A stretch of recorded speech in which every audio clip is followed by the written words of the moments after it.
শুভসুধী মণ্ডলী, আসসালামু আলাইকুম। কেমন আছেন আপনারা? আশা করি ভালো আছেন। The untold journey of doctor আমি ডক্টর হোসেন মোহাম্মদ আলামিন আপনাদেরকে স্বাগত জানাচ্ছি। আজকে আমরা কথা বলবো বডি ফ্লুইডের তৃতীয় পার্টে, changes in the body fluid and osmolarity on the different occasion. তাহলে চলুন আমরা শুরু করি।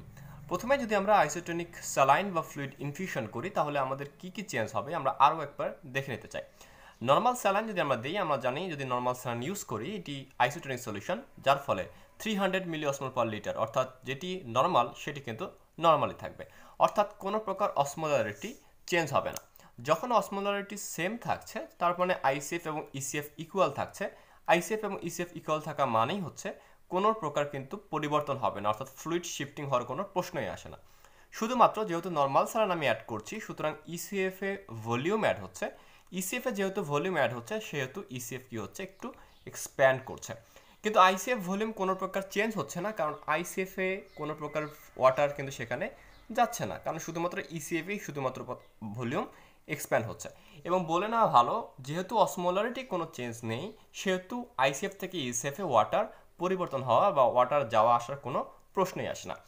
এখন হেমাটোক্রিটের কি হয়?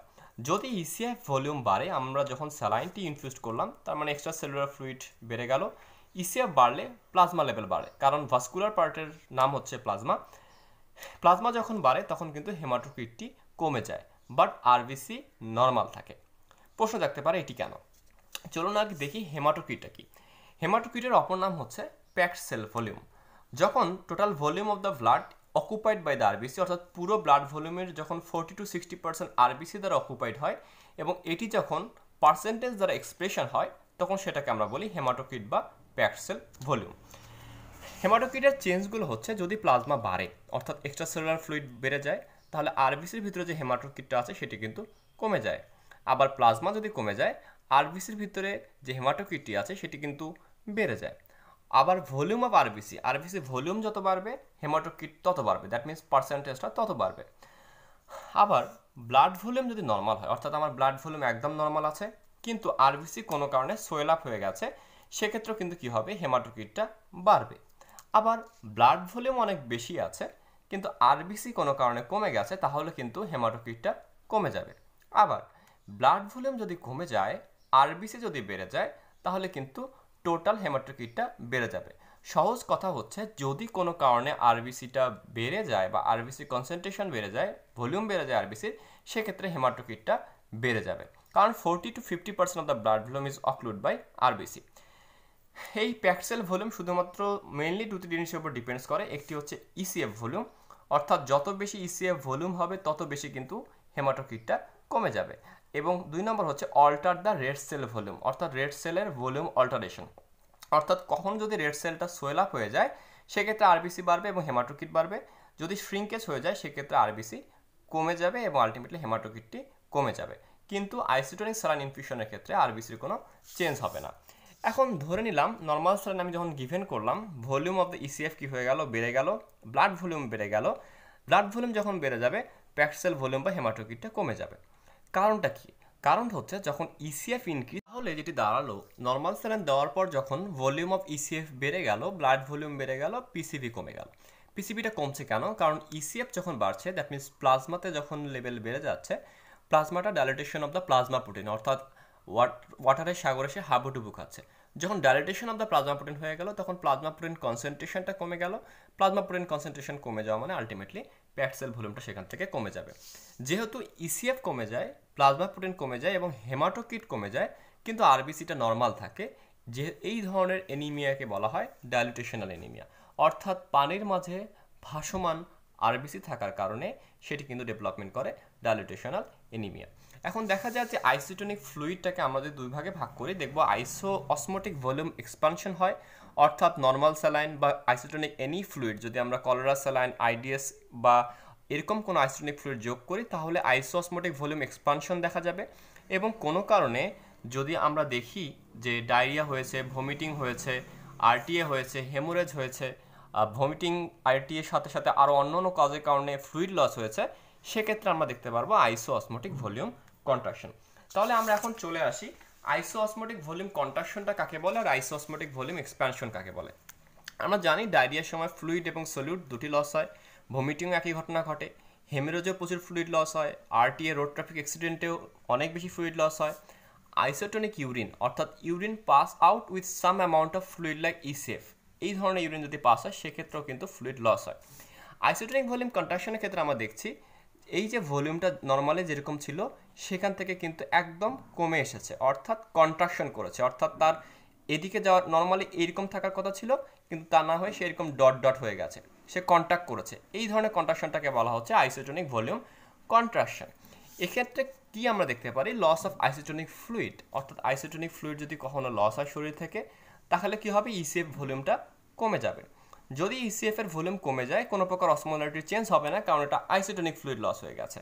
কোনো প্রকার ফ্লুইড শিফটিং হবে না, ইসিভি বা এক্সট্রা সেলুলার ভলিউম কমে যাবে, প্লাজমা কমে যাবে, কারণ ফ্লুইড লস হচ্ছে। প্লাজমা কমে যাওয়া মানেই প্যাকড সেল ভলিউম বেড়ে যাওয়া। আরবিসিটা আইসোটোনিক লস হচ্ছে যে সেহেতু আরবিসি কোনো প্রকার ছোট কিংবা বড় হবে না। যেহেতু প্লাজমাতে প্লাজমা কমে যাচ্ছে সেহেতু প্লাজমা প্রোটিন সেগুলো কিন্তু কনসেন্ট্রেটেড করবে। এখন আসা যাক আইসোভলিউমেট্রিক এক্সপানশন অর্থাৎ আইসোঅসমোটিক ভলিউম এক্সপানশন কাকে বলে। যদি আমি নর্মাল স্যালাইন অ্যাডমিনিস্ট্রেশন করি বা যে কোনো আইসোটোনিক ফ্লুইড অ্যাডমিনিস্ট্রেশন করি তাহলে দেখতে পারবো নর্মালি ইসিএফটা কিন্তু এটি হওয়ার কথা, কিন্তু আইসোটোনিক ফ্লুইড দেওয়ার কারণে সেটি কিন্তু কি করেছে, এক্সপ্যান্ড করেছে। নর্মাল স্যালাইন দেওয়ার পর কী হবে, ভলিউম অফ ইসিএফটা কিন্তু বেড়ে যাবে, কিন্তু কোনো প্রকার অসমোলারিটি চেঞ্জ হবে না, কারণ আমরা আইসোটোনিক ফ্লুইড এখানে লস হয়েছে। কোনো প্রকার ফ্লুইড শিফটিং হবে না, কারণ এখানে আইসোটোনিক ফ্লুইড লস হয়েছে। আমরা ইসিবি বাড়িয়ে দিলাম, কারণ ভলিউম লোড দিলাম, প্লাজমা বেড়ে গেল, প্লাজমা বাড়া মানে হেমাটোক্রিট বা পিসিবি কমে যাওয়া। আরবিসিতে কোনো প্রকার চেঞ্জ হবে না, কারণ এটি আইসোটোনিক লস হয়েছে। প্লাজমা প্রোটিন কি হয়ে যাবে, ডাইলিউটেড হয়ে যাবে, কারণ প্লাজমার পরিমাণ বেড়ে গেছে, অর্থাৎ ফ্লুইডের পরিমাণ বেড়ে গেছে, ইসিবির পরিমাণে বেড়ে গেছে। এখন আমরা যদি আরও একটি কন্ডিশন দেখি সেটিকে আমরা বলছি হাইপারটোনিক ভলিউম এক্সপ্যানশন এবং হাইপারটোনিক ভলিউম। তাহলে হাইপারটোনিক ভলিউম এক্সপ্যানশনের ক্ষেত্রে কি হচ্ছে, যদি আমরা বেশি বেশি পরিমাণে সল্টি ফুড খাই বা সল্ট খাই, হাইপারটোনিক স্যালাইন যদি দেওয়া হয় like 5% DNS, salty potato chips দেওয়া হয়, ম্যানিটল যদি ইউজ করা হয়, সোডিয়াম ক্লোরাইড ট্যাবলেট যদি কাউকে দেওয়া হয়, সেক্ষেত্রে কি হয়, সেক্ষেত্রে হয় hypertonic volume expansion. Hypertonic volume expansion মানেটা হচ্ছে এই ওয়াই অক্ষ বরাবর যে কি হয়ে যাচ্ছে আমার টোন ছিল, এই টোনটা কিন্তু বেড়ে যাচ্ছে। আবার এক্স অক্ষ বরাবর যে ভলিউম ছিল ভলিউমটাও কিন্তু কী হচ্ছে, বেড়ে যাচ্ছে। অর্থাৎ বোথ টোন এবং ভলিউম যখন বেড়ে যাচ্ছে এই কন্ডিশনটাকে আমরা বলছি হাইপারটোনিক ভলিউম এক্সপানশন। যেহেতু এখানে মোর অ্যান্ড মোর সলিউট যুক্ত হচ্ছে দেন ওয়াটার, অর্থাৎ বেশি বেশি পরিমাণে কি যুক্ত হচ্ছে, সলিউট যুক্ত হচ্ছে, যার ফলে কি হচ্ছে, ইসিএফ এর অসমোলারিটি কিন্তু কি হয়ে যাচ্ছে, বেড়ে যাচ্ছে। ইসিএফ এর অসমোলারিটি যখন বেড়ে যাচ্ছে ফ্লুইড শিফট করছে কোথায়, ফ্রম আইসিএফ থেকে ইসিএফ, তার অসমোলারিটিটাকে আমাকে কমাতে হবে, যার ফলে ইসিএফ ভলিউম কিন্তু কি হচ্ছে, বেড়ে যাচ্ছে, কারণ আইসিএফ থেকে ওয়াটারটা ইসিএফে যাচ্ছে। আইসিএফ ভলিউম গ্রাজুয়ালি ডিক্রিজ করছে এবং একটা সময় আইসিএফ এবং ইসিএফ এর দুটোর অসমোলারিটি ইকুয়াল হয়ে যাচ্ছে। যেহেতু আইসিএফ এর ভাস্কুলার পার্ট কিন্তু হচ্ছে আরবিসি, সুতরাং আরবিসি থেকে প্লাজমাতেও কিন্তু ফ্লুইড শিফট হচ্ছে। যেহেতু আরবিসি থেকে প্লাজমাতে ওয়াটার শিফট হচ্ছে সেহেতু আরবিসি শ্রিঙ্কেজ হয়ে যাচ্ছে। আরবিসির শ্রিঙ্কেজ হওয়া মানে সেক্ষেত্রে হেমাটোক্রিটটা ডিক্রিজ হয়ে যাচ্ছে। আবার যখন আরবিসি থেকে কন্টিনিউয়াসলি ওয়াটারটা প্লাজমাতে চলে গেল সেক্ষেত্রে ইসিএফ বাড়ছে, দ্যাট মিন্স প্লাজমা প্রোটিন কনসেন্ট্রেশনটা এবার কমে যাচ্ছে। আবার ইসিএফটা যেহেতু বাড়ছে কারণ আরবিসি থেকে কন্টিনিউয়াসলি ফ্লুইড ইসিএফে যাচ্ছে সেহেতু একটা সময় ব্লাড ভলিউমও বাড়ছে এবং আলটিমেটলি অনেক বেশি হাইপারটোনিক ফ্লুইড দিলে সেখান থেকে ব্লাড প্রেশারও বেড়ে যাচ্ছে। আবার যদি আমরা হাইপারটোনিক বা হাইপার অসমোলার ভলিউম কন্ট্রাকশনের একটা পিকচার দেখে আমরা দেখব এক্ষেত্রে কিন্তু আগে ছিল এক্সপানশন, অর্থাৎ আগে এদিক থেকে বাড়ানো ছিল এক্স অক্ষ বরাবর, এখন এক্স অক্ষ বরাবর কিন্তু নর্মাল আছে কমে গেছে, কিন্তু টোনটা ঠিক আগের মতোই আছে। এই কন্ডিশনটাকে বলা হয় হাইপারটোনিক ভলিউম কন্ট্রাকশন। যদি আমরা মরুভূমিতে অনেক বেশি পরিমাণে গরমে ঘাম বের হয়ে যায়, হাই গ্রেড অফ ফিভার হয় এবং ডায়াবেটিস ইনসিপিটাস হয়। ডায়াবেটিস ইনসিপিটাস নিয়ে ছোট্ট একটি কথা আছে, ল্যাক অফ এডিএস। আমরা জানি নর্মালি এডিএস কি করে, ওয়াটার রিটেনশন করতে সাহায্য করে by act in collecting tubules of the kidney. যদি এডিএস পোস্টেরিয়র পিটুইটারি থেকে রিলিজ না হয় তাহলে আমরা বলবো ব্রেনের সমস্যা, এটার নাম হচ্ছে ক্রেনিয়াল ডায়াবেটিক ইনসিপিটাস।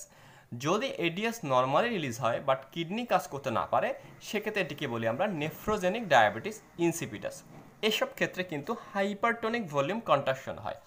আবার ওয়াটার যদি মোর পাসেস থ্রু ইউরিন দেন সলিউট, বেশি বেশি ওয়াটার যদি ইউরিন দিয়ে পাস হয় অর্থাৎ হাইপোটোনিক ওয়াটার হয় সেক্ষেত্রে আমরা পাই hypertonic volume contraction.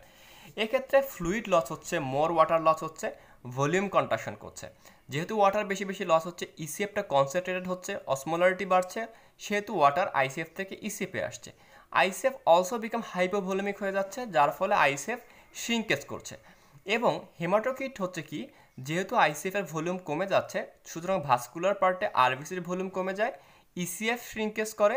ECF shrinkage করা মানে হচ্ছে আরবিসিটা ইনক্রিজ করে, অর্থাৎ হেমাটোকিট যেহেতু ভলিউম, তাহলে হাইপারটনিক আর হাইপারভলিউমিক কন্ট্রাকশনের ক্ষেত্রে আমরা দেখতে পাচ্ছি হাইপারটনিক বা হাইপার অসমোলার ভলিউম কন্ট্রাকশনের ক্ষেত্রে কি চেঞ্জ হচ্ছে হেমাটোকিটে। যেহেতু ভলিউম ইনিশিয়ালি কমে যাচ্ছে, কারণ ফ্লুইড বের হয়ে যাচ্ছে, ইসিএফটা শ্রিঙ্কেজ করছে, দ্যাট মিনস প্লাজমাটা শ্রিঙ্কেজ করছে। প্লাজমা কমে যাওয়ার কারণে আরবিসির পরিমাণ বেড়ে যাচ্ছে, আরবিসির পরিমাণ বাড়ার কারণে আলটিমেটলি হেমাটোকিটটা বেড়ে যাচ্ছে। অপরদিকে যেহেতু অসমোলারিটিটা বাড়ছে, কারণ হাইপার অসমোলার, সেহেতু অসমোলারিটিকে কমানোর জন্য ফ্লুইড শিফট করছে from ICF to ECF, that means RBC to plasma. তার মানে আরবিসির ভলিউম কমে যাচ্ছে, আরবিসি ডিক্রিজ হয়ে যাচ্ছে এবং হেমাটোকিটটা কমে যাচ্ছে। Ultimately net result is no changes in the haematocrit. অসংখ্য ধন্যবাদ আপনাদের সবাইকে আমাদের পরবর্তী ভিডিও লেকচারগুলো দেখার জন্য। সাধুবাদ জানিয়ে, শুভকামনা জানিয়ে এখানেই বিদায় নিচ্ছি। ভালো থাকবেন সবাই, সুস্থ থাকবেন। আল্লাহ হাফেজ।